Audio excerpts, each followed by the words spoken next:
Hello, and welcome back to the Argyle AI Leadership Forum. My name is Brittany Sullivan with Argyle, and it's great to have everyone joining us today. A couple of notes before I turn things over to our esteemed speaker. First, a quick reminder to stop by our sponsors' virtual booths at any time during today's event and for the following week. Our partners are committed to providing you with valuable content and a great overall experience. So, at any time during today's event, you can visit their virtual booths from the main agenda, which include complimentary materials, information, and meet and greet opportunities. To ask questions throughout the session, simply type into the Q&A chat and we will address your questions at the end of the session. Now, without further delay, I would love to introduce Azwini Atabudi, Distinguished AI Architect at Walmart Global Tech. We're excited to have Azwini with us for a keynote titled Preparing the Enterprise for an AI-Driven Future. Welcome, Azwini, and over to you. Thank you, Britton. So to start with my presentation, I wanted to welcome everyone. Hi, everyone. Good morning, good evening, good afternoon, as this is a global conference. To give my introduction, I'm Ashwini, as Britton mentioned. So I've been working as a distinguished architect for Walmart over the last 8 years. Before that, I have overall 25 years of experience in IT, so mostly on the insurance, telecom, network, finance, and many other domains. So mostly on Walmart, I've seen the company has grown from $100 billion into $1 trillion, and 80% of the tools I have developed myself into Walmart. Some of the key tools are like kind of Spark, the last mile delivery and transit, the transportation systems, which manages 45,000 trucks across Walmart US, and Glass platforms, which is the mission critical platform for all the customers, and mostly on the supplier side, so Supplier One and Merch One, which are the tools used by the merchants and suppliers to bring all these items into Walmart's ecosystems, and most notably the GTP Global Tech Platform as well. In my today's presentations, I'll be talking about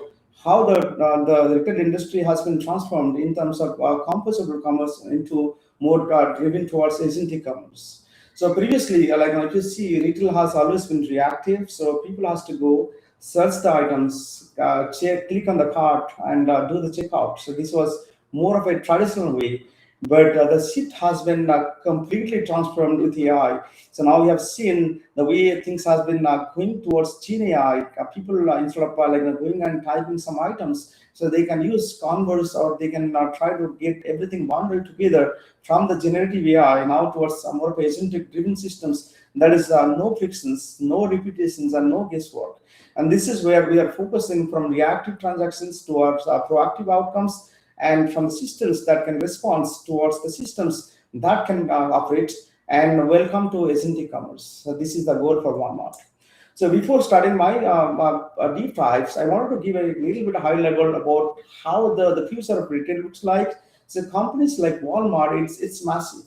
So if you see the number of scales, like we have 255 million weekly shoppers, and we have been spanning across more than 10,750 stores, connected across 19 different countries, and we have 2.1 million associates, which has been equipped with mobile devices to enhance the customer experience across the Walmart stores. So from that point onward, you can see when we are thinking about expanding any of our AI solutions, the first thing we have to come in mind is scale, governance, trust, and many more things.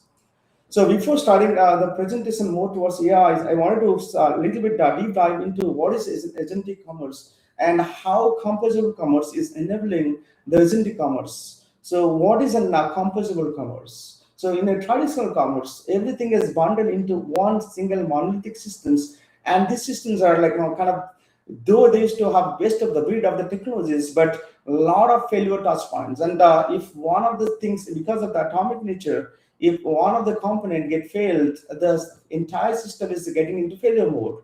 And this has been given to a loss of drastic amount of impact for Walmart. And this is where we have came all the way from monolithic systems into composable commerce, which is more of a future e-commerce. We follow more of modular approach, where we instead of our traditional rigid and monolithic systems, we created more flexible and modular platforms where functions are more independently managed.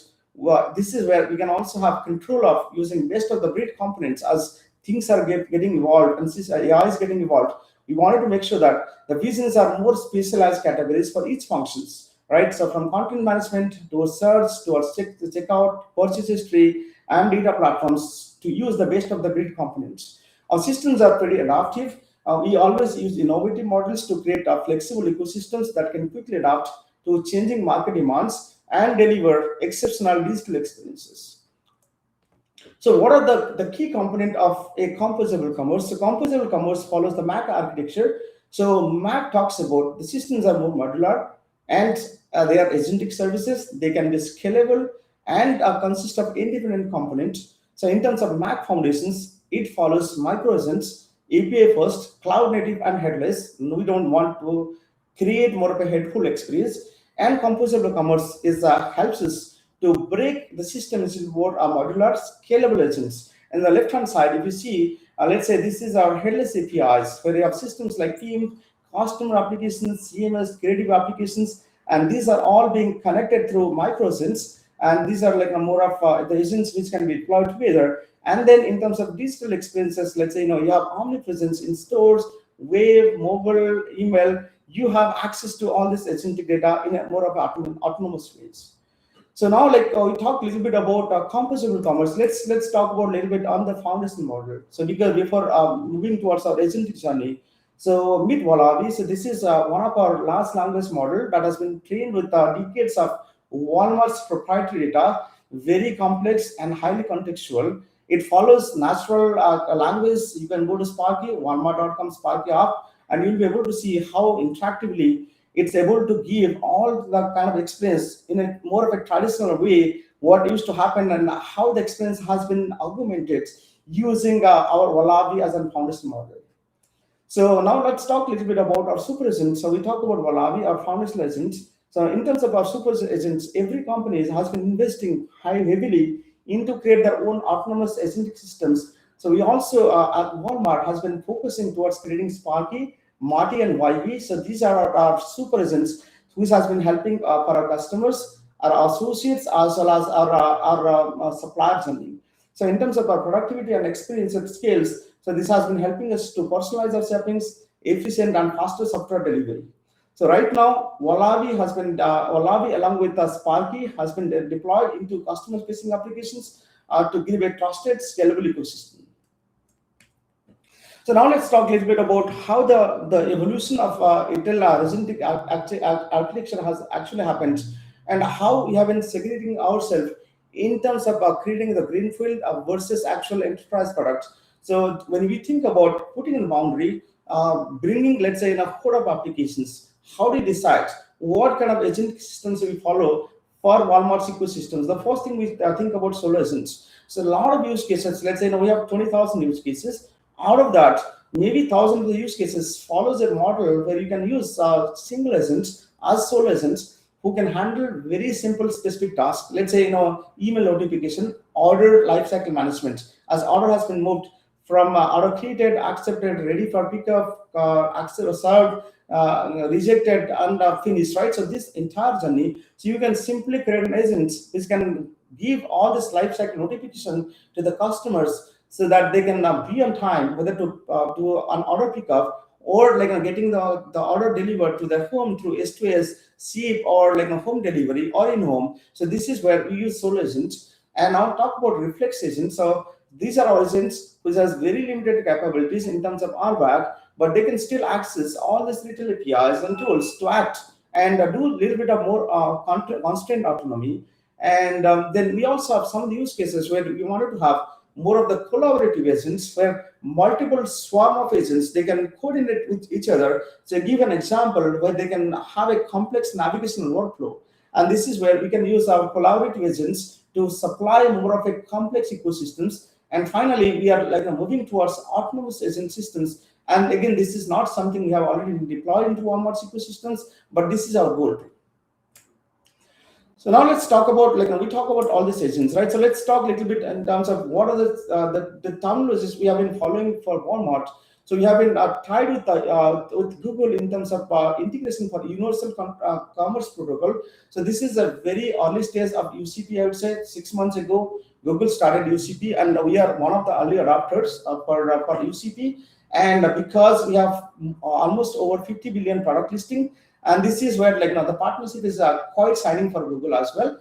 And what is UCP? So UCP is an open source commerce a standard, something like kind of more of a S3P, STDPS, or MCP, where agents go beyond recommendations to link more real transactional executions. So this will define a common contract to have a connection for any kind of capabilities, let's say, for customer capabilities, merchant capabilities, negotiating, and building cart, checkout, and completing the transactions from first mile towards the last mile.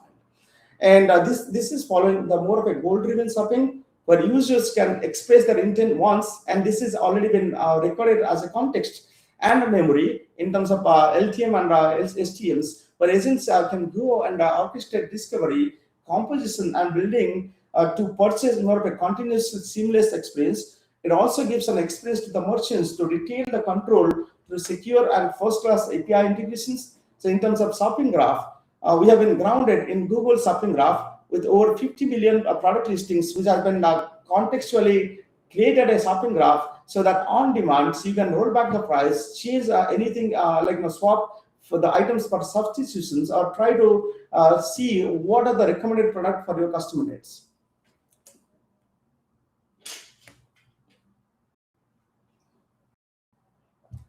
Now let's talk a little bit about what are the agentic frameworks we are using in detail. So the most famous one, we use LangChain. Of course, I think many companies, they use LangChain and Ground Graph. So this is again we wanted to see in terms of our acceleration, how can teams they can move from prototype into actual more of a shopping assistance, promotions, associate tools, and this is where LangChain is really helping us out. And another thing will be AutoGen. So probably we use AutoGen for most of the use cases where for more of a collaborative intelligence, allowing multiple agents for merchandising, supply chains, and pricing. And we also use KEYNOTE, which aligns more of retail operating models, structuring our agents more of a clear driven roles. And this is where we have been using LangChain, LangGraphs, Llama Index, and AutoGen. So we use heavily on the Gemini and Vortex AI because we are a GCP workshop, I would say. So along with, of course, we also use Azure, but GCP is our powerhouse, and we use Gemini 2.5 Pro, which has advanced reasoning with a 1 million token context window. We have used Gemini 2.5 Plus, which has efficient model for faster processing. We use A2A protocol, which I'm going to talk in our next slides, which seamlessly communicate between origins. So what is an A2A? So as I was talking about here, more of AI powerhouse for Google. So A2A is more of a agent-to-end agent collaboration, where let's say you think about swarm of agents, or let's say two agents. The one of the agents has been created through ADKs, and another one developed through Llama Index. Now, how these two agents can collaborate with each other? So instead of discovering themselves to find the right retail, right capabilities, and support a faster agent lookup and deeper negotiations. And here, agents could work like kind of a broker, or like a more of their own capability explorations, where you can use JSON cards to declare your own capabilities like resume and enable your predictions and audible coordinations between the multi agents. So this is where it's helping us out to create more of a collaborative agentic framework. So now let's we talked about A2 agents and MCP. Of course, I don't have time to talk about MCP, but we all know about MCP in terms of creating MCP clients and MCP servers. So we have almost 25,000 MCP servers which has been created for Walmart, and we have our own sophisticated registry to have this auto discovery for all these MCP servers. So because we talk about MCP and A2A, now let's talk about what exactly is agentic orchestrations. So a lot of companies, they have very limited complex scenarios, but in Walmart, let's think about holistically from 360 views, all the way how this product has been generated from suppliers on demand, or in seasons or pre-season, post-seasons, or management. Now all these items from the suppliers getting a blank check in terms of the PO or actual PO creation. These systems are the suppliers, they create the products, and this product has to come all the way through shipping by sea or air or by the road towards our DCs. And this is where our distribution centers. So we have close to 500 distribution centers across US. And from DCs, how in transit is able to transport all these items into the actual stores or FCs, right? Now, if you talk about stores, Walmart has more than 20,000 stores alone. Then we also have Sam's Club, we have Asda, we have Mexico, we have Canada, we have global expansions, we have Flipkart in India. So this is where the systems become very complex. Now, like now, as users also like now try to find out these items into our backrooms, Ajax, Pegasus, and many different kiosk stores and different touch points. How do you make sure that within a limited space we try to make more innovative in terms of assortment? And this is where we try to optimize our agentic orchestration process. And let's talk how this agentic orchestration really works end-to-end process lifecycle. So if you talk about the agentic orchestration, all the way it starts with the model. You design your end-to-end DPNM process. Then you start implementing the agentic task in terms of RAF, in terms of human in the loop, API eventing, and advanced decision makings. And then you put a lot of controls on that operations to specifically how this process really monitors in terms of progress, observabilities, and historical instance executions, and try to rectify to make sure that the process is not going into failure mode. And finally, optimizations, right? So you can use the historic data to understand, improve your KPIs, and try to implement those kind of suggestions into your actual production instances to identify there is no bottleneck. So now let's talk a little bit about agentic operation instances. As you see, kind of a complex diagrams, as all these agents are like coordinating with each other. Let's say using UiPath, using Camunda, or any BPM workflows. So during this process, we wanted to make sure that how many agents are really getting successful, and what point of times it needs a circuit breaker, retry, all the things, right? So we are creating that shopping experience and shopping graph where you can see all these failure modes and the successful things. From there, you can go and roll back the systems. So now, agentic orchestrations monitoring and observability is the mission critical things for us. And this is where we try to see how many incidents has been created, and how do the agents, they can pick up the agents and try to recover the systems to make sure that seamlessly from end A to end B, all the process is successful. So now, like we talk about agentic orchestration, let's deep dive a little bit into more of agent optimizations, because a lot of times what has happened, so it goes back into cloud. So in 2018, 2019, when cloud gets evolved, so you have multiple cloud providers, let's say Azure, or like DigitalOcean's, AWS, and many players. And this is where we have been hunching towards how do you optimize our cloud cost. And now the same story applies to model as well, right? As we have many models coming from OpenAI, Anthropic, open source, Llama, like we have our own model, Wallaby, and so many models. How do you decide for what use case, which model could best sell? This is the standard goal we wanted to optimize for Walmart's use case. Now, if you see, always we wanted to optimize 3 to 8 billion models when suitable, for focusing more of a SML, small language model, to deliver better result. Let's say give an example of use cases on the stores or on the trucks. And this is where the small language model could fit into the trucks to give the navigation data and all the things for the driver pay, optimizing the driver workflows as well as the store workflows, right? So this is where the small language model really flies compared to the large language model. We follows int 8 and int 4 quantizations along with FE16 and BF16s. This has drastically reduced our memory footprint by 50 to 75%. So in terms of our memory optimizations, we use flash attentions and page attentions to achieve lower memory, per token, and faster decoding.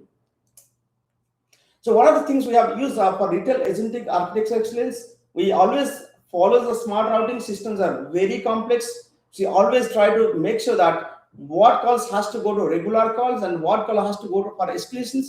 Only the escalation calls go to domain specialist and LLM JAWS and the large language models. We always maintain state hygiene. We follow structured blackboard memory with more of JSON ID and correlation IDs, prune histories, and reference passings. So in terms of DAX schedulings, we parallelize our agents on microbatch range for efficiency management. So now in terms of retrievals, MCP A to A, we also follow a lot of standardizations for our token optimizations. We use our chunk optimizations, use our tight 200 to 400 chunks with recall and rewrite pipelines. We only fit the top 3 results to minimize context dilution and pollutions. In terms of our concurrency control, we limit in-flight requests with queues and rate limits. We apply back pressures and load settings. So for our caching strategies, we use memory by tools and R versions. We use request coalescing for identical calls. For performance patterns, we deploy timeouts, retrievers, circuit breakers. We set a low priority request when our queue depth exceeds, on general, 70% of the capabilities. So what are the production impact we have seen in terms of real metrics? We have seen 75% of cost reductions from 0.02 cents towards 0.005 cents. That's a drastic improvement, I would say, in terms of cost reductions. I mean, even though it looks like a couple of cents, but it's a big deal because how much context you are consuming per user. And we have seen 70% of latency improvements from 5 seconds to 1.5 seconds by parallelisms, batching, and stream optimizations. So in terms of throughputs, we have seen drastically our throughputs has improved from 1K to 3K queries per GPU per hours. This is a big deal because let me talk about some of the systems, let's say in transit, that has produced almost 6 billion requests per day. Now imagine if this can reduce from 1K to 3K queries per GPU per hour, how much cost savings we can make from one single systems. So this has helped us using dynamic batching and intelligent caches.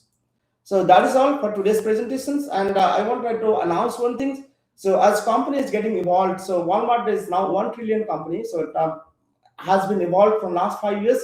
And we are focusing more towards agentic AI and getting more of AI engineers, data science, product management, and AI operations.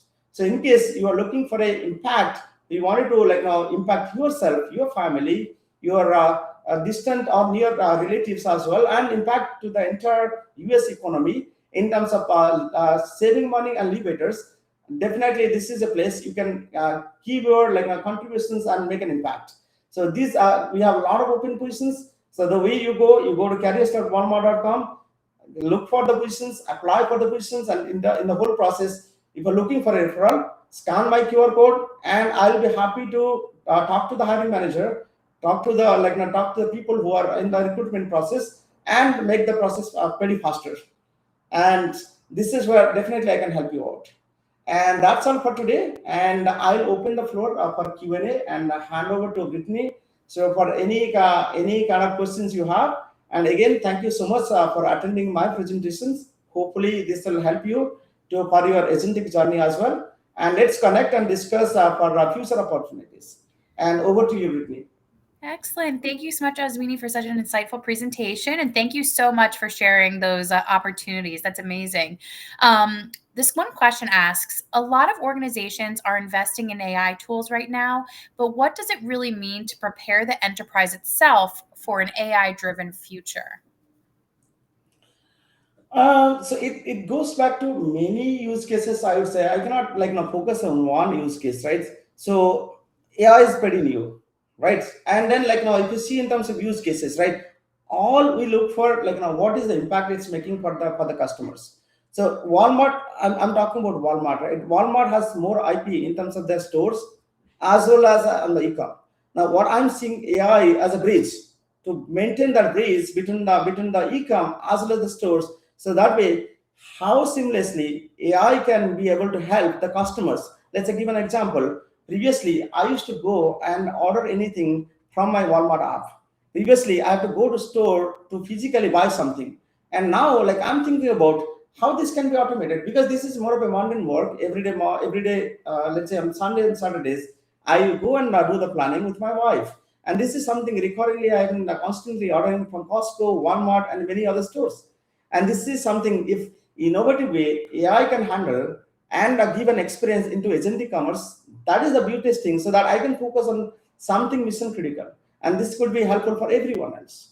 And I would say that could be a success story. So if AI can automate some of the mundane tasks and give us more of a valuable time so that we can spare on quality time because our times are very limited, right? So this is where I feel AI can boost our productivity and help us out to navigate to do something better. Excellent. Thank you so much. And from your experience, what areas tend to be the least prepared for AI adoption, including a leadership mindset, workforce readiness, governance, or in regard to infrastructure? If you're able to speak to that.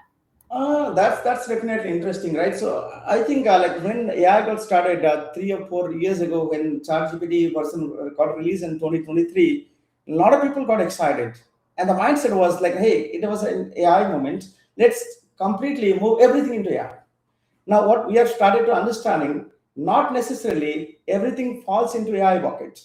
So there are some of the things people think, okay, this is a workflow, and which could be manual, now make it more automation, right? But in that whole automation process, how much energy we are spending, right? I can give an example. Let's say I was creating an architecture, and I put all this input prompt and context into AI, and it took me 5 hours just to create and present, create a diagram, log diagram.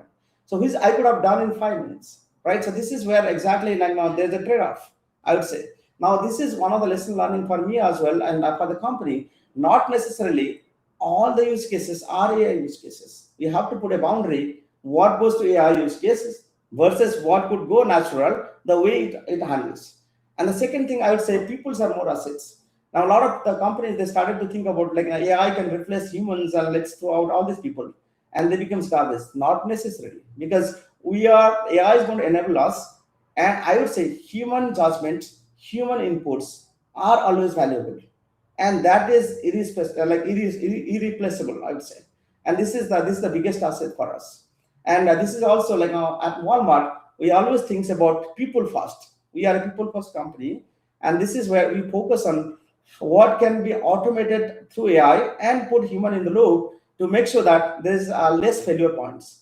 And the third thing also, we evaluate if some of the systems which has been running for ages, let's say we have ATG systems, what is the point in touching them to bring the business use case? Unless we see a dramatical improvement in terms of our ROI, what is the just point of like just sake of implementing everything for a AI translation, just completely translate everything to AI. So this is where we have been fast tracking our process to evaluate all the 200,000 use cases for Walmart and make sure that what follows into AI bucket versus what is not falling into AI bucket, and be cognizant to make sure that we don't regret about our decision to move completely migrate something which is really working really good into something could create catastrophic effects. Great. Thank you so much. And we have one last question. I think it's a great one just to wrap it up. How should organizations balance moving quickly with AI innovation while still giving employees time to adapt to the changing workflows and expectations? Oh, that's very interesting. I think it's a very new thing for every company as well. And so one of the funniest joke what I heard about, you try to like let's say think about like, hey, I would eliminate 20% of the people and get new AI engineer. But essentially, what's happening? These people who are getting out of the company, they're learning AI and coming back. I think the whole mantra I like about like from Nvidia, the way they think about people are the assets. So try to like make people unlearn and learn the new things. So it's basically every day is more of a chasing the game. So I mean like every morning, let's say lion wakes up and deer wakes up, right? So they both have the same goal, right? So I mean one guy has to eat, other guy and for food, and the other guy has to survive and run. I think this is one of the big example I would say how do we make more faster tuning and adapt into the new systems, and companies enable in terms of training and operationalizations as well as like giving more inputs for the people because people are the valuable assets.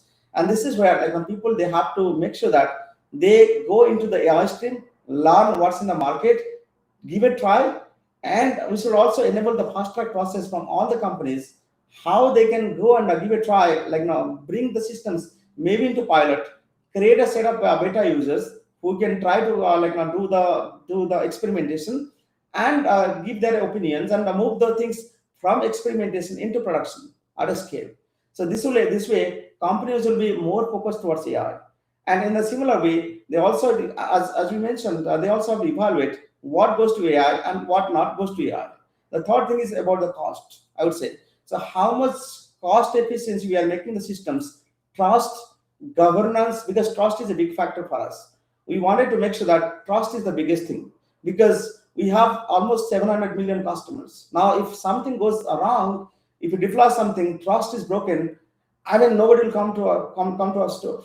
And finally, in terms of making sure that not every product is a greenfield product in Walmart, the things we have put boundary. Let's say anything has been changed into mission critical systems like pricing, inventory. So I would say, like, let's say we have an agent on pricing. If a small change into fraction of dollars, let's say you just change the price of $10 into $9.99, even if it's 0.01 cents, that could end up maybe $300 million or $400 million loss for Walmart. This is where, like, we want to be very smart in terms of putting these links into all the stores, like try to control some of the things in terms of agentic systems and putting human in the loop to make sure that this is not creating a big bottleneck for us. And we make sure that the mission critical systems has to be evaluated multiple times for the AI before they actually go to production. Perfect. Well, thank you so much again, Haswini, for such an insightful presentation and for taking the time to answer those questions.